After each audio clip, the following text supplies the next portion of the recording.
اس لیے قبول کر لیا کیونکہ تیری نیت تو غریب کو مدد کرنے کی تھی, کسی بے سہارا کو سہارا دینے کی تھی. تیری اس نیت کی وجہ سے اللہ نے تیرے صدقے کو قبول کر لیا. اور ہاں سن اے اللہ کے نیک بندے, تیرے صدقے کے مال سے اللہ نے ان تینوں کو ہدایت بھی دے دی. امیر آدمی نے غلط طریقے سے پیسہ کمانے سے توبہ کر لی, چور نے اپنے چوری سے توبہ کر کے نیک آدمی بن گیا, اور زانیہ اور بدچلن نے بھی تیرے صدقے کے مال کے بعد اس نے بھی زناکاری سے توبہ کر لی. چور کو اللہ نے غنی کر دیا, زانیہ اور بدچلن عورت کے لیے زنا کے دروازے بند کر دیے, اور اسی مال میں اس کو برکت دے کر اللہ تعالیٰ نے اس کو بھی ہدایت دے دی. ان تینوں نے نیک راستہ پا لیا ہے. یہ تیری نیت, تیرے اخلاص کا کمال ہے. نیت اچھی ہو تو یہ نہیں دیکھو پیسہ کہاں چلا گیا, نیت اچھی ہو. لیکن آج کل تو اب بتائیے ٹرینوں میں ایسے لوگ آ جاتے ہیں پیروں میں پٹی وٹی باندھ کے رگڑتے ہوئے لنگڑے ہیں, اور پھر پولیس والے نے ایک کو دیکھا, وہ جانتا تھا کیا کر رہا تم, اتنی جلدی بھاگا بورڈ کے کہ ہم جیسے ہلکے پھلکے لوگ کیا بھاگ پائیں گے, وہ اتنی تیز چلتی ہوئی ٹرین سے کود کے بھاگا. یہ کیا تھا, یہ تو ایسا لگ رہا تھا جیسے اپائج ہو, چل ہی نہیں پا رہا تھا ایسے. اور پولیس والا اس کو جانتا تھا کہ یہ جی آر پی میں جو لوگ رہتے ہیں ٹرینوں میں جن کی ڈیوٹی ایک آیا کرے, اور وہ بھاگا جلدی سے توڑ کے, اور ہلکی ہلکی ٹرین چل رہی تھی, کود گیا اور بھاگتا چلا گیا. اور پورے کوچ کے لوگ ہم لوگ ہنس رہے ہیں, یہ کیا تھا یار, یہ تو غضب ہو گیا. ایسا ایسے لوگ بھی اب کیسے اعتبار کیا جائے, کس کے اوپر بھروسہ کیا جائے اور کس کو صدقہ و خیرات کیا جائے. نیتوں کا کام. ان اللہ لا ينظر الى اجسامکم ولا الى صورکم ولكن ينظر الى قلوبکم. مسلم شریف و بخاری کے الفاظ پر غور کرو. اللہ کے نبی نے فرما دیا, اللہ تمہارے جسموں کی طرف نہیں دیکھتا, اللہ تمہاری شکلوں کی طرف نہیں دیکھتا. تمہارے جسم کی طرف نہیں دیکھتا, کتنے بڑے باڈی بلڈر ہو, خلی کی طرح باڈی ہے کہ نہیں, سلمان خان کی طرح باڈی ہے کہ نہیں. وَلَا إِلَىٰ صُوَرِكُمْ, تمہاری شکلوں کی طرف بھی نہیں دیکھتا کہ تم کتنے خوبصورت ہو, کتنے اسمارٹ ہو, کتنے ہینڈسم ہو. اللہ تمہاری شکلوں کی طرف بھی نہیں دیکھتا, اس کو نہیں مطلب تمہاری باڈی کیسی, تمہاری شکلیں کیسی. وَلَٰكِن يَنظُرُ إِلَىٰ قُلُوبِكُمْ, اللہ تمہارے دلوں کی طرف دیکھتا ہے کہ تمہارے دل کیسے ہیں. وہ کالے کلوٹے بلال جن کے بارے میں بخاری کی حدیث کے الفاظ ہے کلہما, کوئلہ پھر بھی کچھ چمک ہوتی ہے, کوئلے میں پھر بھی کچھ سفید پن ہوگا, لیکن بلال کوئلے سے زیادہ کالے, ہونٹے موٹ, یہ موٹے ہونٹ اور کالا رنگ اور کوئلے سے زیادہ کالا. لیکن اللہ کے نبی فرماتے ہیں, اے بلال ایسا کون سا عمل کرتے ہو کہ میں نے تمہیں جنت جب مجھے دکھائی دی تو میں نے جنت کے اندر تمہارے جوتوں کی آواز سنی. یعنی اللہ نے مجھے بتا دیا بلال سے میں اتنی محبت کرتا ہوں کہ بلال کو جنت دے کر رہوں گا. حضرت بلال کہتے ہیں اے اللہ کے رسول, زیادہ عمل تو میں نہیں کرتا, لیکن بس میرا ایک عمل ایسا ہے, وہ یہ ہے کہ میں بغیر وضو کے کبھی نہیں رہتا. جب بھی میرا وضو ٹوٹتا ہے میں فوراً وضو بنا لیتا ہوں, اور 2 4 6 8 رکعت میں نفل نماز ضرور پڑھ لیتا ہوں. قضائے حاجت گیا, پیشاب و پائخانہ کیا, فوراً میں نے وضو بنایا, میں بغیر وضو کے نہیں رہتا ہوں. جب بھی وضو ٹوٹتا ہے تو فوراً وضو بنا کر میں 2 رکعت 4 رکعت نفل ضرور پڑھ لیتا ہوں. اللہ کے نبی کہتے ہیں بلال یہی وہ نیک عمل ہے جس نے تمہیں تمام صحابہ سے ممتاز کر دیا ہے, تمام صحابہ سے آگے بڑھا دیا ہے. اتنا کہنا تھا, اس مسجد میں بڑے بڑے امیر, بڑے بڑے مہاجن, بڑے بڑے ساہوکار, بڑے بڑے چودھری اور سرمایہ کار اور پیسے والے لوگ بیٹھے ہوئے تھے. چیخ پڑے اے بلال تمہاری شادی نہیں ہوئی ہے, او بلال تمہیں ایک نیک لڑکی کی ضرورت ہے, اے بلال تم نکاح کرنا چاہتے ہو, آؤ اے بلال آؤ میرے گھر چلو, میری چاند جیسی خوبصورت بیٹی ہے, آؤ میرے گھر چلو, پانی لے کر وہ تمہارے سامنے آئے گی, ایک نظر تم میری بیٹی پہ ڈال اے بلال اگر میری بیٹی تمہیں پسند آ جائے تو میں اپنی بیٹی کا نکاح تمہارے ساتھ کرنے کو تیار ہوں. اے بلال اللہ کے رسول نے تمہیں جنتی کہا ہے, اگر تمہارے ساتھ میری بیٹی بیاہ دی جائے, تمہارے ساتھ میں اپنی بیٹی کا نکاح کر دوں تو میری بیٹی بھی تمہاری صحبت میں نیک عمل کرنے والی ہو جائے گی اور وہ بھی جنت کی حقدار ہو جائے گی, اور دیندار لڑکے سے شادی کرنے کی وجہ سے شاید اللہ میری بھی بخشش کر دے, اللہ میری بھی مغفرت فرما دے. میرے بھائیوں جیسے اللہ کے نبی نے یہ کہا کہ بلال میں نے تمہارے جوتوں کی آواز جنت میں سنی ہے, صحابہ نے یہ نہیں دیکھا بلال کے ہونٹ کتنے موٹے ہیں, ان کے گال کتنے کالے ہیں, ان کا چہرہ کتنا بڑا ہے, ان کی آنکھیں کیسی ہیں, پھر اس پر نظر نہیں ڈالی. بڑے بڑے امیر صحابہ نے اپنی لڑکیوں کی پیشکش کر دی. اے بلال انہوں نے پہلے کہہ دیا ہے پہلے ان کی بیٹی دیکھ لو, اگر پسند آ جائے تو کر لو اور اگر نہ آئے تو میرے گھر آؤ. اے بلال ایک نظر میری بیٹی پر بھی ڈال لو. اے بلال اگر میری بیٹی تمہیں پسند آ جائے تو میں بھی نکاح کرنے کے لیے تیار ہوں. میرے بھائیوں دینداری کو معیار بنایا گیا, دینداری کو معیار بنایا گیا, دینداری کو میرے بھائیوں کسوٹی بنایا گیا ہے. وہاں شکل و صورتوں کو نہیں دیکھا گیا, کہا ان اللہ لا ينظر الى اجسامکم ولا الى صورکم, اللہ تمہاری شکلیں نہیں دیکھتا, اللہ تمہارے جسموں کو شریر کو نہیں دیکھتا, اللہ تو تمہارے تقوی کو دیکھتا ہے, تمہارے دلوں کو دیکھتا ہے. یہ بلال تھے, یہ بلال. میرے بھائیوں اسی طریقے سے ایک انصاری لڑکی کی طرف ایک صحابی کو بھیجا گیا, کہا اللہ کے نبی نے جاؤ تمہاری شادی نہیں ہوئی ہے, کہ نہیں تم فلاں فلاں گھر پہ جاؤ, وہاں ایک انصاری کی لڑکی رہتی ہے, ایک نظر اس کو دیکھ لو اور اس کے گھر والوں سے کہہ دینا کہ اللہ کے رسول صلی اللہ علیہ وسلم نے تمہیں اپنی بیٹی کا نکاح میرے ساتھ کرنے کے لیے کہا ہے, جاؤ تمہارا نکاح ہو جائے گا.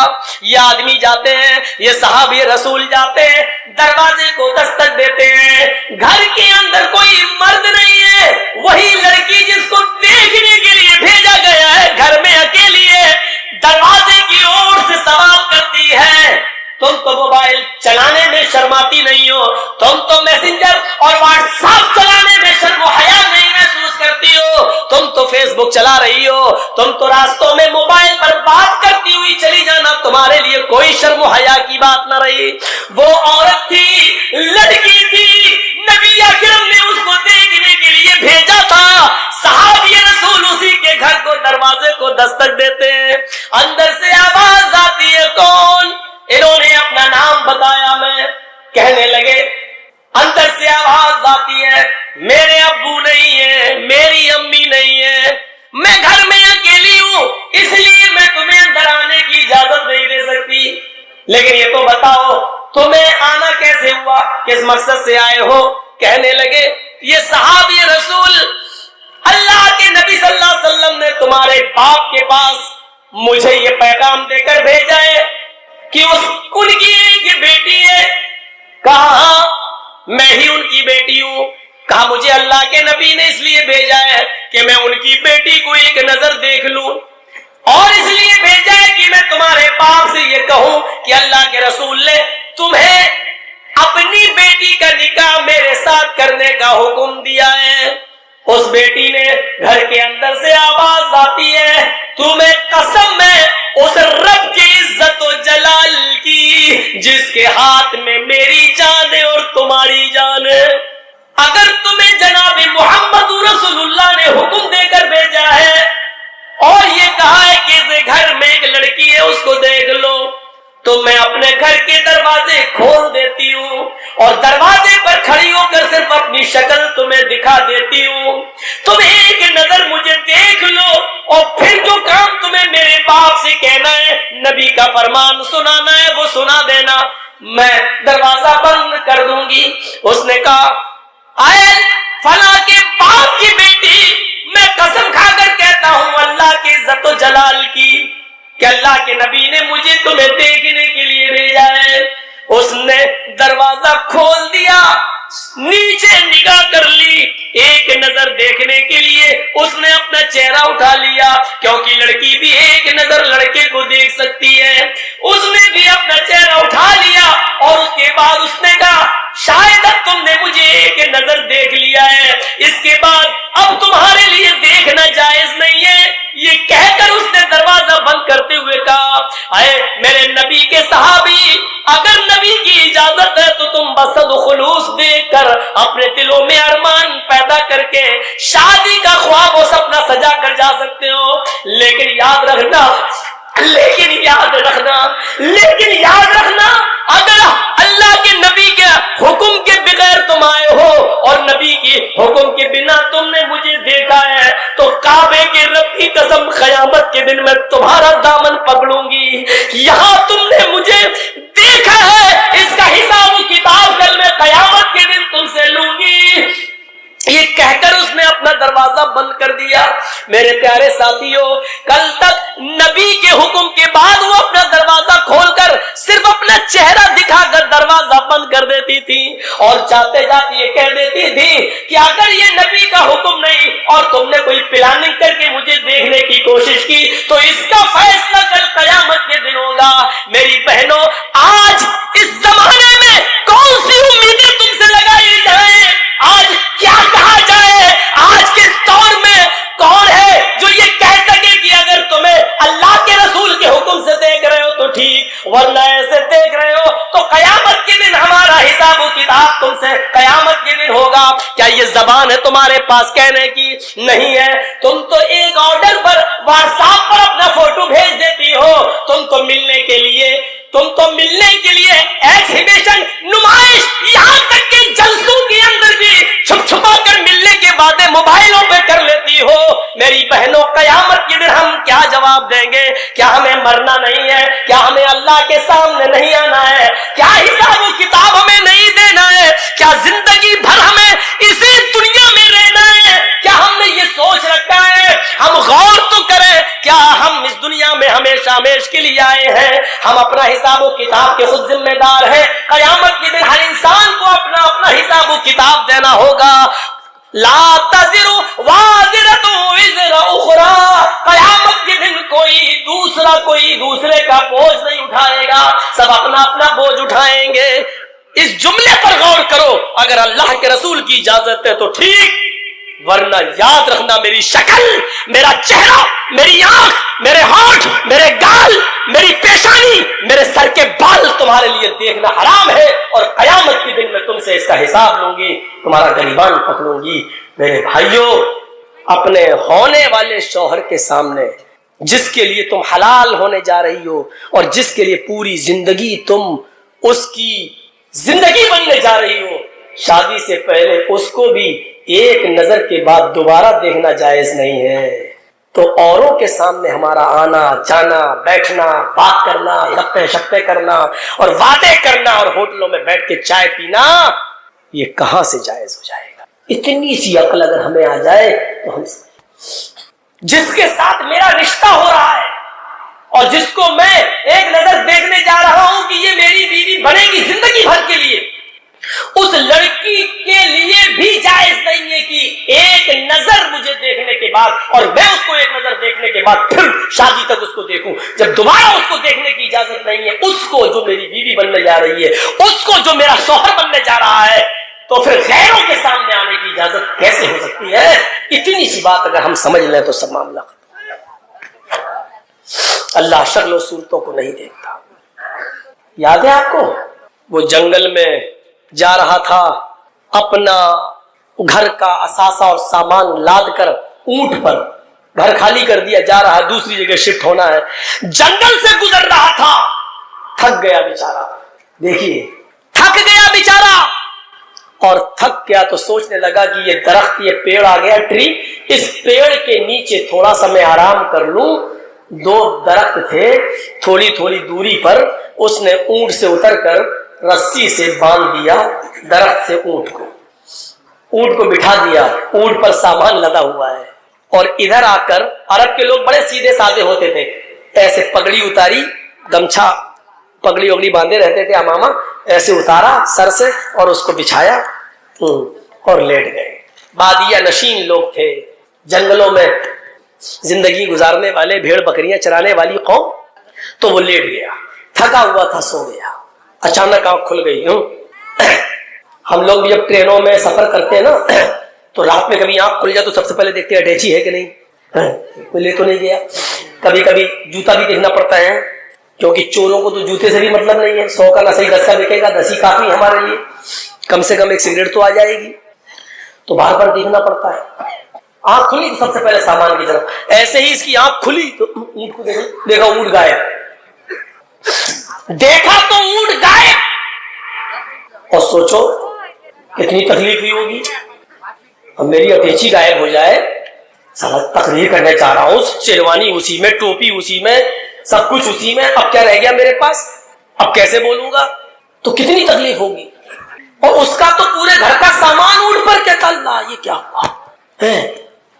ہوش غائب، ادھر ادھر بھاگتا ہے، ادھر جاتا ہے، دوڑتا ہے، بھاگتا ہے، اونٹ نہیں مل رہا ہے. بھاگتے بھاگتے دوڑتے دوڑتے پہاڑی پہ چڑھ گیا. پہاڑی سے نیچے دیکھتا ہے، ارے اتنے اوپر سے اونٹ تھوڑی کودے گا. بھاگتے ہوئے جھاڑی میں گیا، پورے جنگل میں ڈھونڈا، اونٹ نہیں ملا. تھانے بھی نہیں تھے کہ رپورٹ لکھ دوں، لکھوا دوں. ڈھونڈتا ڈھونڈتا جنگل کا 4 چکر لگاتے ہوئے اس طریقے سے گھومتے ہوئے آیا اور پھر اسی جگہ پر آ گیا جہاں وہ لیٹا تھا. اونٹ نہیں ملا. کہتا ہے تھوڑا سستا لوں، پھر جاؤں گا، میں پھر ڈھونڈوں گا. دن بھر تو ڈھونڈ لیا، رات بھر بھی ڈھونڈوں گا، شاید مل جائے، لیکن سستا لوں پورا دن ڈھونڈتے ہوئے ہو گیا. اس نے پھر امامہ اتارا، بچھایا، تھک گیا تھا، ایسے بیٹھا بیٹھا لیٹ گیا، سو گیا. آنکھ لگ گئی. پھر اچانک آنکھ کھلی، پھر اسی پیڑ کو دیکھتا ہے جہاں سے اونٹ غائب ہوا. بالکل یہی انداز دیکھا اس نے، اسی پیڑ کو جہاں سے اونٹ غائب ہوا. اونٹ تو یہ بندھا ہوا ہے، اسی پیڑ سے بندھا ہوا ہے.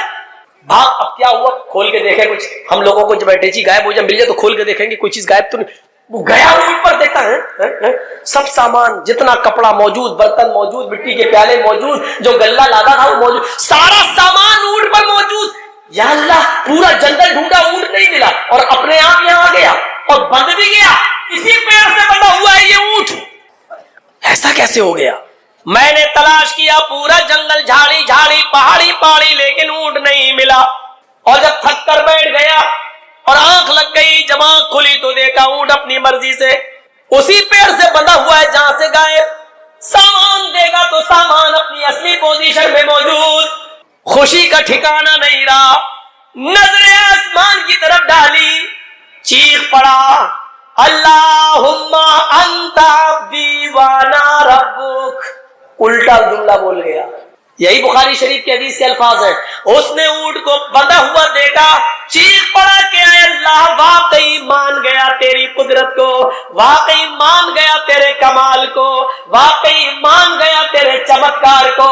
پورا جنگل میں نے تلاش کیا، کہیں مجھے اونٹ نہیں ملا. اتنی محنت کی لیکن مجھے کہیں اونٹ نہ ملا، اور تھک کر بیٹھ گیا تو اپنے آپ آ گیا. یہ تیری قدرت ہے، یہ تیرا چمتکار ہے، یہ اونٹ آ گیا میرا. اے اللہ، واقعی تو میرا بندہ ہے اور میں تیرا خدا. سمجھ گئے نا کیا بول گیا وہ؟ اللہم انت عبدی. عربی میں وہ بول گیا واقعی تیری قدرت، مان گیا تجھے آج، واقعی اللہم انت عبدی، واقعی تو میرا بندہ ہے، وانا ربک، اور میں تیرا رب ہوں. الٹا کہنا یہ چاہ رہا تھا کہ واقعی میں تیرا بندہ ہوں اور تو میرا رب. لیکن خوشی میں ہوش ٹھکانے نہیں ہے، زمین پر پیر نہیں ہے. پورا دن اونٹ غائب رہا اور اچانک مل جائے تو کتنا خوش. اتنا خوش کہ مارے خوشی کو میں اس کو دکھا، اس کو سمجھ میں نہیں آ رہا ہے کہ اس کی زبان سے کیا نکل گیا. کیا کہہ رہا ہے؟ واقعی تو میرا بندہ ہے اور میں تیرا رب ہوں، میں تیرا خدا. اللہ کے نبی فرماتے ہیں جب اللہ نے اس کی زبان سے یہ جملے نکلتے ہوئے سنے، فضحک، مسکرا دیا اللہ، ہنس دیا اللہ. اللہ کو تو غصہ آنا چاہیے تھا، کمینہ اپنے آپ کو میرا خدا، میرا اپنا خدا بنا رہا ہے. میں تیرا بندہ ہوں، تو ہے کیا میرے آگے؟ تو غصہ آنا چاہیے تھا. لیکن اس کے منہ سے نکلنے والے جملے کو سنا، اللہ نے مسکرا دیا، ہنس دیا. اللہ کے نبی فرماتے ہیں کہ اللہ نے کوئی انتقام نہیں لیا، بدلہ نہیں لیا. اس کو گناہ بھی نہیں لکھوایا، اس لیے کیونکہ وہ جانتا ہے میرے بندے نے یہ الفاظ دل سے نہیں کہے، خوشی میں اس کی زبان سے نکل گئے، اس کی نیت یہ نہیں تھی۔ پھر نیت پر آ گیا نا، اس کی نیت یہ نہیں تھی، نیت یہی تھی، وہ کہنا یہی چاہ رہا تھا کہ واقعی تو میرا رب ہے اور میں تیرا بندہ، لیکن مارے خوشی کے وہ کیا کہہ گیا، واقعی تو میرا بندہ ہے اور میں تیرا خدا۔ حالانکہ یہ جملے اتنے برے ہیں، اگر ان کے برے پن پر غور کیا جائے، ان جملوں کے خطرناکی پر غور کیا جائے تو یہ جملے اتنے خطرناک ہیں کہ فرعون نے بھی اتنے برے جملے نہیں بولے۔ فرعون نے بھی لوگوں سے کہا تھا انا ربکم الاعلی، تم ہمیں اپنا رب کہو، میں تمہارا رب ہوں۔ فرعون پوری زندگی بھر لوگوں کو اپنی خدائی کی طرف بلاتا تھا، یہ کہتا تھا کہ کہو میں تمہارا رب ہوں،